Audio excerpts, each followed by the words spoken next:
Allez par tout le monde et prêchez la bonne nouvelle à toute la création. Celui qui croira et qui sera baptisé sera sauvé, mais celui qui ne croira pas sera condamné. Cette bonne nouvelle du royaume sera prêchée dans le monde entier pour servir de témoignage à toutes les nations. Alors viendra la fin.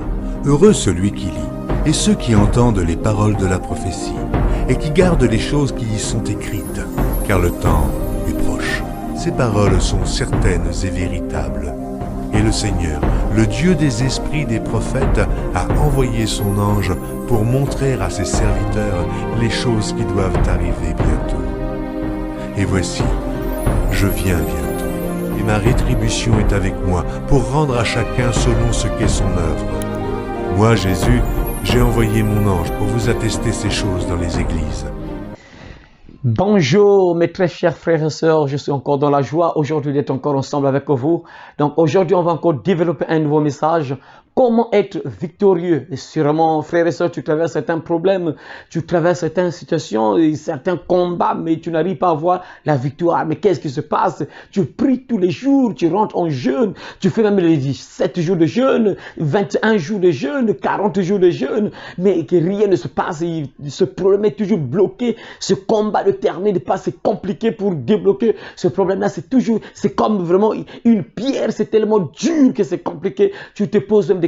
Est-ce que Dieu m'écoute? Est-ce que Dieu m'entend? Mais qu'est-ce qui se passe? Pourquoi je n'arrive pas à remporter la victoire alors que Jésus nous a donné la victoire sur la croix? Je suis un enfant de Dieu. J'ai le pouvoir et j'ai normalement la victoire. Mais qu'est-ce qui se passe? Pourquoi je n'arrive pas à avoir la victoire? Frères et sœurs, tu vas comprendre vraiment pourquoi tu n'es pas victorieux sûrement dans les combats que tu mènes dans ta vie, frères et sœurs. Donc à travers ce message, tu vas comprendre comment également être victorieux. Si tu veux être victorieux, frères et sœurs, dans les combats que tu traverses sur la terre, écoute ce message et tu vas comprendre comment être victorieux. On va lire un passage biblique, se trouve dans Jacques chapitre 4, verset 7. C'est un joli verset que j'aime beaucoup, que j'aime vraiment lire, qui dit ceci: soumettez-vous donc à Dieu, résistez au diable et il fuira loin de vous.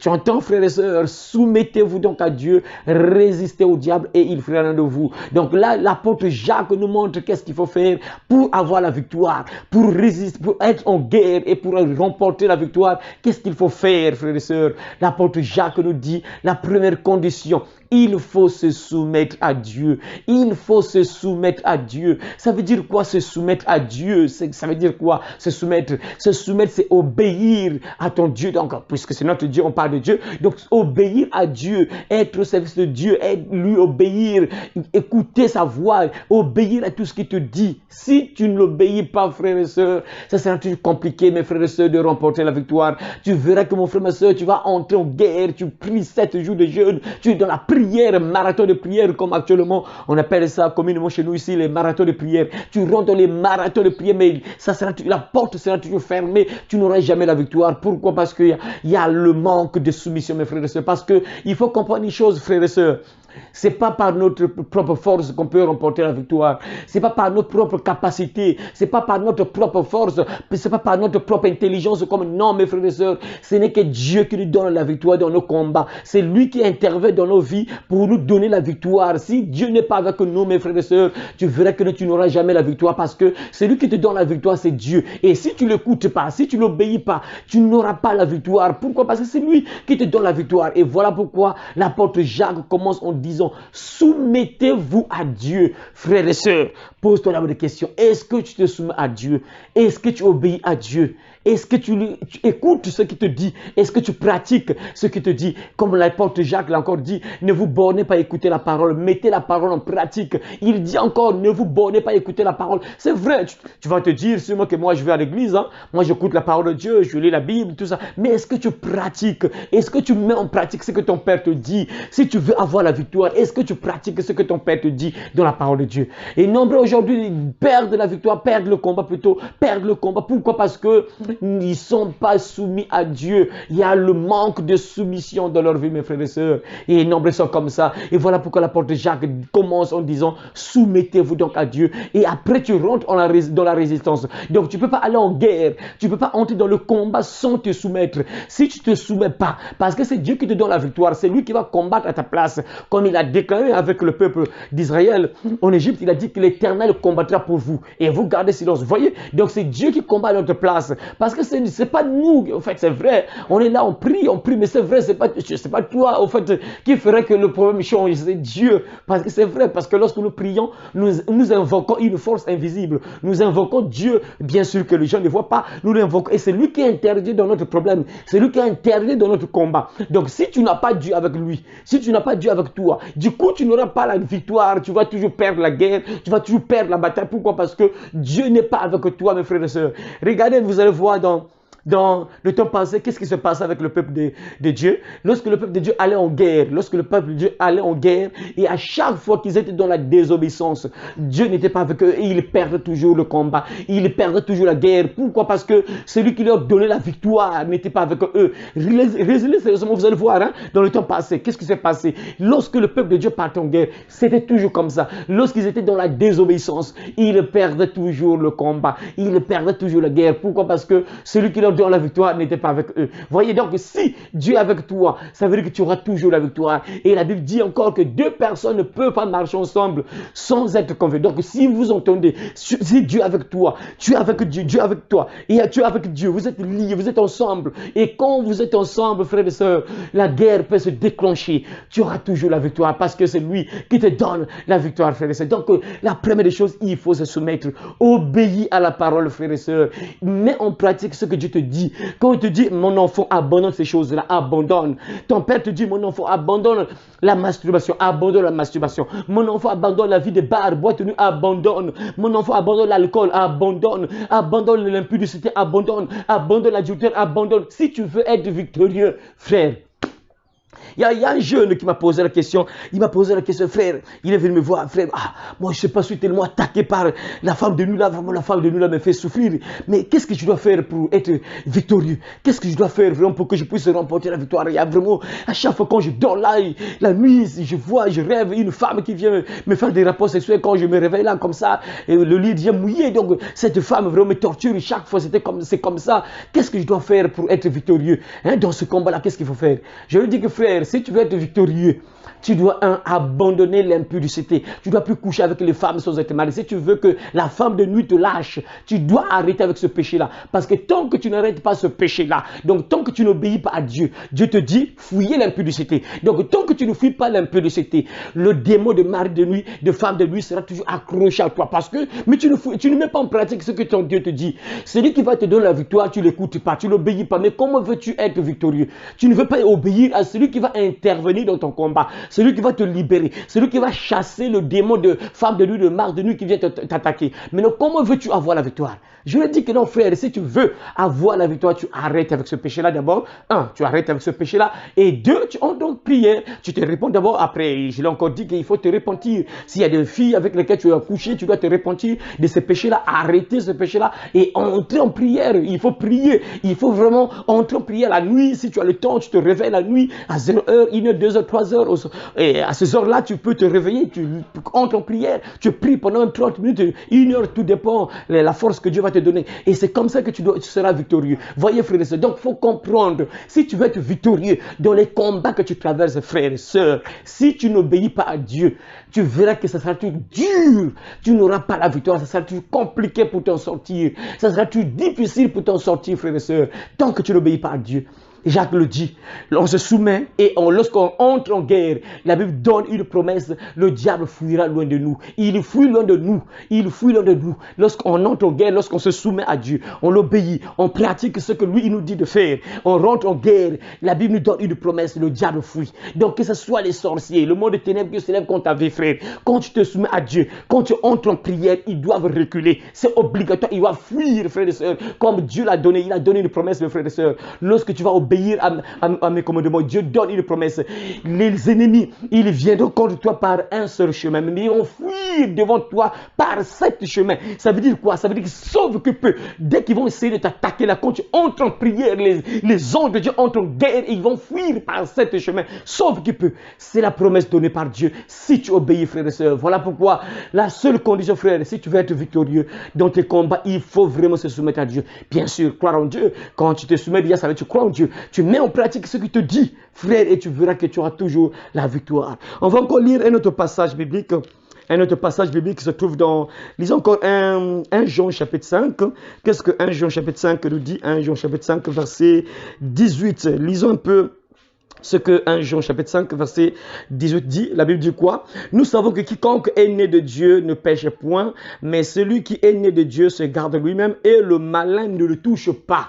Le malin ne le touche pas, le malin Satan, le malin ne le touche pas. Lorsqu'on parle de Satan, on voit les sorciers, on voit tous les démons. C'est ça, donc le malin ne le touche pas. Nous savons que quiconque est né de Dieu ne pêche point. Ça veut dire que si tu es né de Dieu, si tu es né de nouveau, tu es devenu un enfant de Dieu, tu es entré dans les eaux du baptême, tu es sorti des eaux du baptême et tu as été baptisé du Saint-Esprit. Tu ne peux plus vivre volontairement dans le péché. Tu dois abandonner tous les péchés dans lesquels tu vivais volontairement. Tu dois plus vivre comme un païen. Si tu étais dans les bars, les boîtes de nuit, au revoir. Si tu étais là chaque fois, l'alcool, au revoir, c'est fini. Si tu couchais avec les femmes sans être marié, au revoir, c'est fini. Tu couchais avec les hommes sans être marié, au revoir, c'est fini. Tu étais un sorcier, c'est fini. Tu étais impudique, fini. Tu faisais la masturbation, c'est fini. C'est fini. Tu es devenu une nouvelle créature. Et la Bible donne une promesse. Le malin ne peut pas te toucher. Le malin ne peut pas te toucher. Et tu vas sûrement dire, frère, mais comment on est toujours attaqué? Moi, je suis né de nouveau, mais je suis attaqué. Oui, c'est vrai. La Bible déclare quoi? Ils te feront la guerre, mais ils ne te vaincront pas. Car je suis avec toi pour te délivrer, dit l'Éternel. Donc, on peut t'attaquer. Il y a toujours la guerre. Hein. On va jamais, et la guerre ne va jamais cesser. Il y aura toujours la guerre tant que nous sommes sur la terre. Et on sera toujours combattus, mes frères et sœurs. Il y aura toujours la guerre, c'est vrai. Mais ça sera temporaire. C'est pas que tous les jours. Non, non, non. Là, c'est dangereux. C'est dangereux. Il y a toujours la guerre. Mais c'est pas que tous les jours, chaque semaine, chaque mois. Ça, c'est pas bon. Le diable doit avoir peur de toi. Donc c'est ça, il doit avoir peur de toi. Quand tu es là dans la prière, il a même peur de s'approcher de toi. Il y a des moments, bien sûr, Dieu peut permettre qu'on soit attaqué. Mais lorsqu'on vit dans la sanctification, lorsqu'on est un enfant de Dieu, on est né de nouveau, on est transformé, mes frères et sœurs. On est sorti du péché, on a abandonné les péchés volontaires dans lesquels on vivait lorsqu'on était des païens. On est né de nouveau, on est devenu des enfants de Dieu. La Bible dit que le malin ne te touche pas. C'est-à-dire que le diable ne peut pas te détruire, il ne peut pas te mettre à terre. Mais vous allez voir, mes frères et sœurs, des frères et sœurs qui sont des chrétiens, mais qui sont à terre actuellement. Le diable les a mis à terre, frère. Ils sont paralysés, d'autres sont malades, compliqués, frappés par les sorciers. Ils sont presque entre la vie et la mort. Ça, c'est un problème, frères et sœurs. Dieu donne la promesse aux enfants de Dieu. Quand tu es un enfant de Dieu, il a dit que le malin ne te touche pas. Les sorciers, le monde des ténèbres ne peut pas te toucher. Il ne peut pas te mettre à terre, frères et sœurs. Pourquoi? Mais parce que Dieu est avec toi. Parce que tu es une brebis du Seigneur. Imagine que tu marches avec Jésus. Jésus avec toi, tu marches avec lui. Et un lion vient pour t'attaquer, toi, la brebis. Est-ce que Jésus va accepter qu'un lion vienne t'attaquer? Est-ce que Jésus va accepter qu'un loup vienne te dévorer, vienne te déchirer là où tu es ensemble avec Jésus et il laisse le loup venir te déchirer? Ça n'a aucun sens, ça ne marche pas, frères et sœurs. Le bon berger, il est là, il prend soin des brebis, il protège les brebis. Donc quand tu es né de nouveau, tu es devenu un enfant de Dieu, tu fuis le péché, tu fuis le mal, frères et sœurs. Le malin ne te mettra pas à terre. Le malin ne pourra jamais te détruire, frères et sœurs. Le malin ne pourra jamais te mettre à terre. Pourquoi? Parce que Jésus-Christ, le bon berger, est avec toi, frères et sœurs. Ça, c'est la vérité, frères et sœurs. Donc, si frères et sœurs, tu es en train de perdre les combats, tu es en train de perdre les guerres, frères et sœurs, c'est sûr que tu as un problème. C'est sûr que le problème. Moi, j'ai toujours dit aux gens que quand tu traverses des problèmes compliqués, il ne faut jamais toucher le nom de Dieu. Il ne faut jamais toucher Dieu. Ah bon, mais Dieu m'abandonne. Dieu. Non, il ne faut jamais toucher le nom de Dieu. Il faut au contraire t'examiner toi-même. Ah, qu'est-ce qui se passe? Est-ce que j'ai peut-être fait quelque chose de mal? Qu'est-ce qui se passe? Qu'est-ce que j'ai fait? Pourquoi j'ai pas la victoire? Qu'est-ce qui se passe? Attends, qu'est-ce qu'il faut faire? C'est ça, mais ne touche jamais Dieu. Il ne faut pas dire que mais Dieu m'a abandonné. Dieu n'abandonne jamais personne. Il n'abandonne jamais personne. Si tu abandonnes, c'est que c'est toi qui ne veux pas être ensemble avec lui. C'est que tu ne veux pas l'obéir. Tu ne veux pas marcher avec lui. C'est ça. Voilà pourquoi il se retire de toi. Parce que tu ne veux pas obéir à ce que te dit, frères et sœurs. Donc Dieu nous donne la promesse ici par l'apôtre Jean que celui, nous savons que quiconque est né de Dieu ne pêche point. Mais celui qui est né de Dieu se garde lui-même et le malin ne le touche pas. Donc quand tu es né de Dieu, tu es né de nouveau, tu dois vraiment avoir la maîtrise. Tu dois éviter de vivre volontairement dans le péché. Tu dois te garder toi-même. ça veut dire quoi? Tu dois être vigilant, tu dois faire attention, tu ne dois pas faire n'importe quoi parce que tu peux ouvrir une porte au malin, tu peux ouvrir une porte au sorcier, tu peux ouvrir une porte à l'esprit, au monde des ténèbres bien sûr, au malin, Satan pour venir t'attaquer. Donc il faut te garder toi-même. Ça veut dire que tu dois être prudent, tu dois avoir la sagesse, la connaissance, tu dois être intelligent, éviter de faire n'importe quoi afin que bien sûr le malin ne te touche pas. Oh frères et sœurs, c'est tellement beau, c'est tellement clair frères et sœurs. Lorsque nous lisons encore 1 Jean, chapitre 3, verset 8, la Bible nous dit encore quoi? Celui qui pêche est du diable, car le diable pêche dès le commencement. Le Fils de Dieu apparut afin de détruire les œuvres du diable. Vous voyez, Jésus-Christ est venu pour détruire les œuvres du diable. On dit que celui qui est né de Dieu, celui qui pêche est du diable. Celui qui pêche est du diable. Ça veut dire quoi? Quand tu pêches, quand tu n'obéis plus à Dieu, quand tu te soumets plus à Dieu, ça veut dire que tu fais la volonté du diable. Ça veut dire que tu appartiens au diable, Satan, Lucifer, le serpent. Ça veut dire qu'il a le droit sur toi. Ça veut dire qu'il peut te manipuler, il peut détruire ta vie, il peut faire ce qu'il veut sur ta vie et tu n'auras jamais la victoire sur lui parce que tu pratiques ce qui est sa volonté. Tu fais sa volonté, tu fais sa volonté, tu fais la volonté du diable. Et du coup, quand tu vas entrer, tu ne peux pas combattre le diable tout en étant un enfant du diable, ça ne marche pas, frère. Si tu veux combattre le diable, tu dois être un enfant de la lumière. Et là, tu peux attaquer les ténèbres, le diable. Mais si tant que tu es dans les ténèbres, tant que tu appartiens au diable, tu ne peux pas le combattre, frère et sœurs. C'est comme nous, les enfants de Dieu. Est-ce qu'on peut combattre Dieu? C'est impossible. On ne peut jamais le combattre. On ne peut que combattre notre ennemi, le diable. Vous voyez? Donc, si tu veux avoir la victoire, frère et sœurs, tu dois être un enfant de la lumière. Tu dois fuir le péché parce que tant que tu pratiques le péché, tu appartiens au diable, Satan. Tu fais sa volonté. Donc, tu lui appartiens. Tu ne peux pas le résister. Tu ne pourras pas le combattre, frère et sœurs. Tu ne sortiras jamais des difficultés, des attaques sataniques que tu subis, frère et sœurs. Tant que tu fais la volonté du diable, il faut vraiment être un enfant de Dieu. Fuir le péché, se soumettre à Dieu. Et c'est là où tu verras que Dieu te donnera la victoire, frère et sœurs. Pour terminer, on va lire encore un autre passage biblique. On va voir Lévitique chapitre 26, Lévitique 23, Lévitique 26, verset 3 à 9. Lisons encore, vous allez écouter mes frères et sœurs, que c'est vraiment important de se soumettre. Tant que tu ne te soumets pas, frères et sœurs, tu n'auras jamais la victoire sur les problèmes difficiles que tu traverses. Écoute ce que Dieu dit lorsqu'on l'obéit, lorsqu'on pratique sa parole, lorsqu'on met en pratique ce que lui il nous dit. Écoute les promesses que Dieu donne. Écoute, frère, partir du verset 3, Lévitique 26, verset 3. Si vous suivez mes lois, si vous gardez mes commandements et les mettez en pratique, je vous enverrai la pluie, je vous enverrai des pluies en leur saison. La terre donnera ses produits et les arbres des champs donneront leurs fruits. Donc là, on donne Dieu la bénédiction. Voyez mes frères et sœurs, même ce que tu fais là, Dieu donne la victoire sur ce que tu vas s'aimer. Il donne la victoire, il bénit tout ce que tu feras comme culture, comme ce que tu vas s'aimer. Il donne la victoire vraiment sur ça et il bénit cela, mes frères et sœurs. Et il dit encore quoi? Verset 4. Je vous enverrai des pluies en leur saison. Donc ça c'est le verset 4. Et je vais lire donc le verset 5.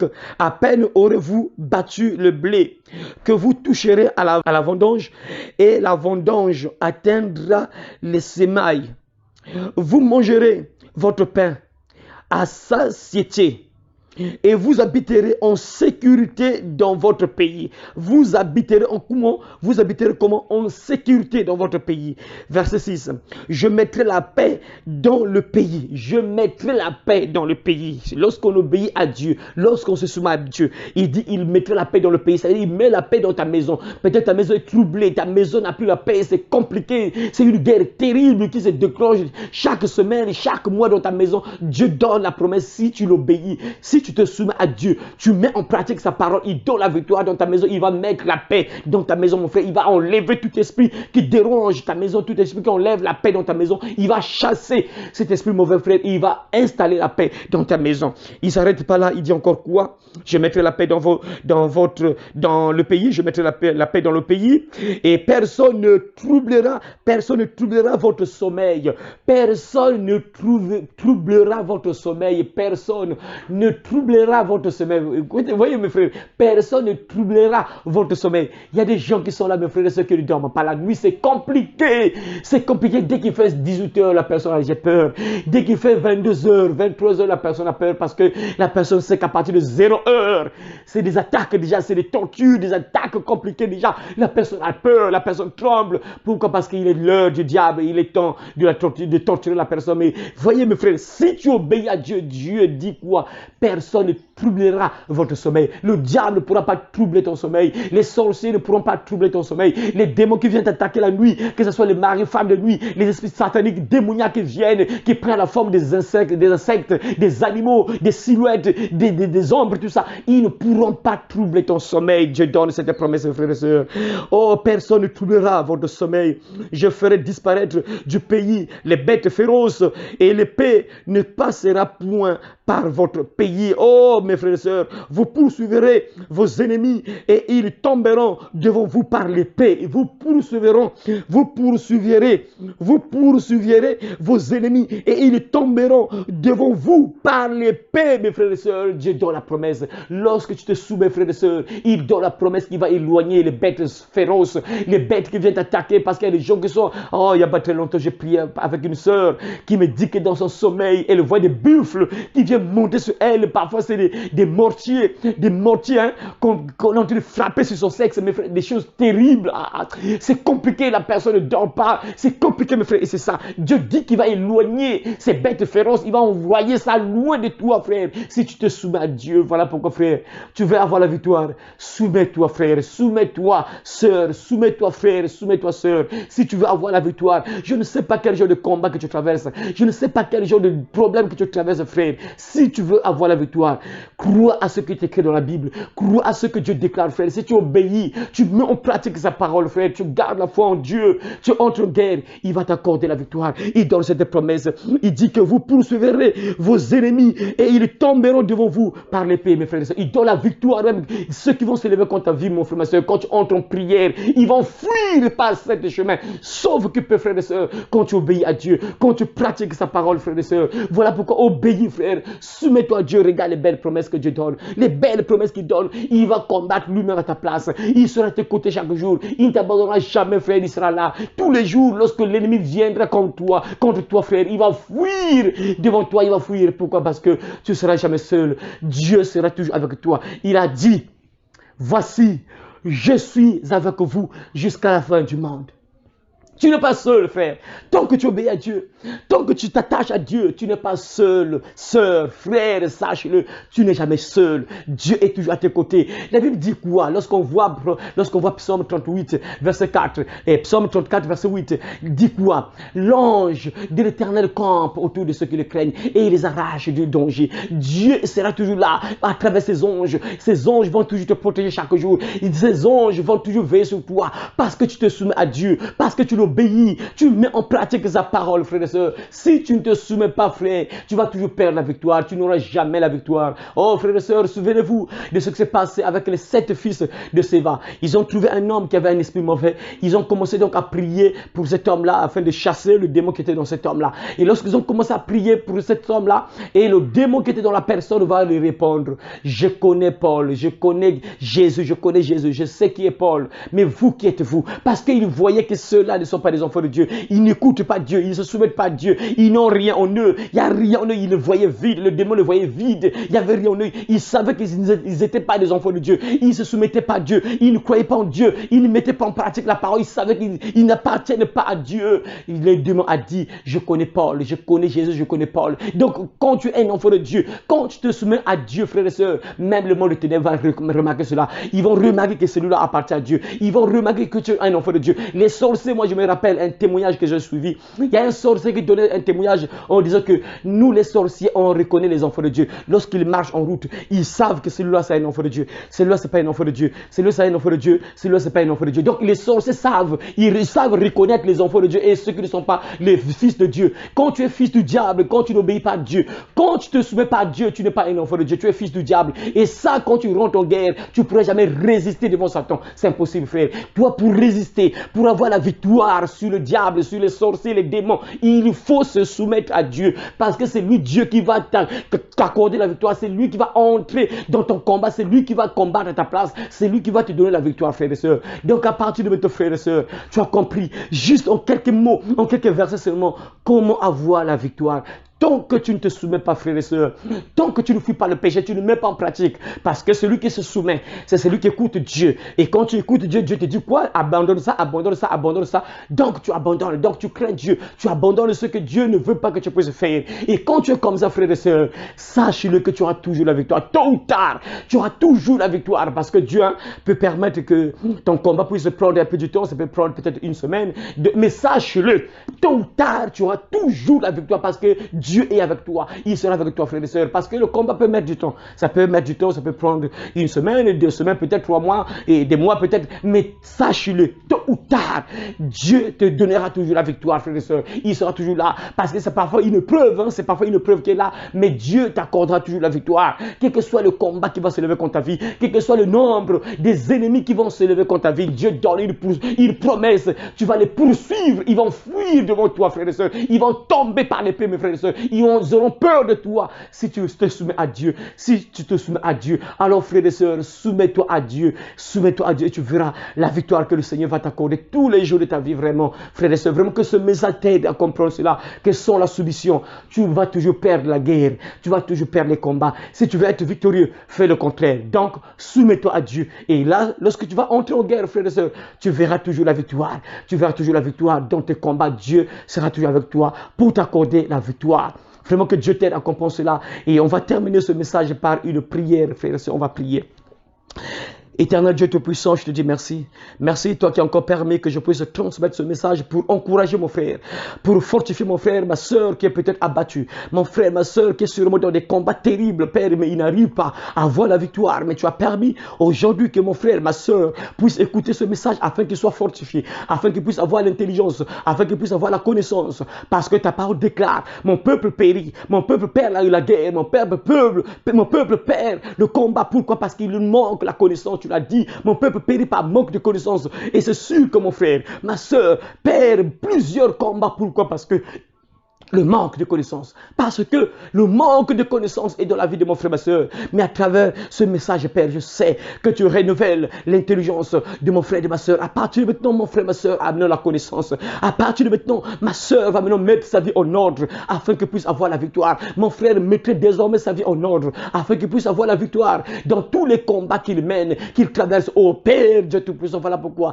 je t'en supplie avec Dieu. Donne avec Dieu la victoire à mon frère et ma soeur. Lui qui est sûrement dans les combats, Père, mais qui a compris désormais, qui a compris, oh, à partir de ton Père, sois à ce côté, soutiens-le, oh Père. Tu as dit dans ta parole, sans moi, vous ne pouvez rien faire. Sans moi, vous ne pouvez rien faire. Oh Père, Dieu Tout-Puissant, entre dans le combat de mon frère, entre dans le combat de ma soeur et donne la victoire à mon frère, donne la victoire à ma soeur, donne la victoire à mon frère, donne la victoire à ma soeur, afin que la gloire te revienne à toi uniquement. Seigneur notre Dieu, c'est ton nom qui sera glorifié, c'est ton nom qui sera élevé quand tu vas donner la victoire à mon frère, à ma soeur.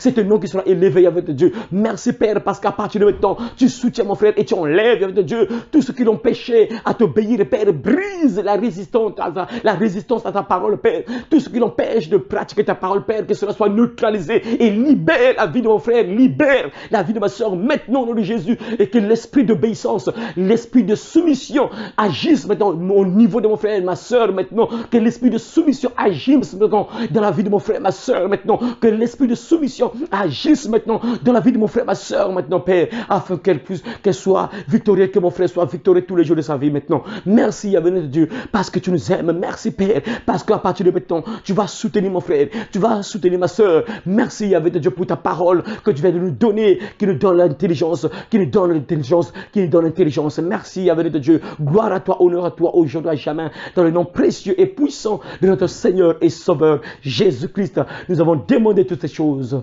Amen. Merci, frères et sœurs. Vraiment que Dieu vous bénisse, vous tous qui avez suivi ce message. Et à très bientôt, si Jésus-Christ ne revient pas tout de suite là. À très bientôt. Amen.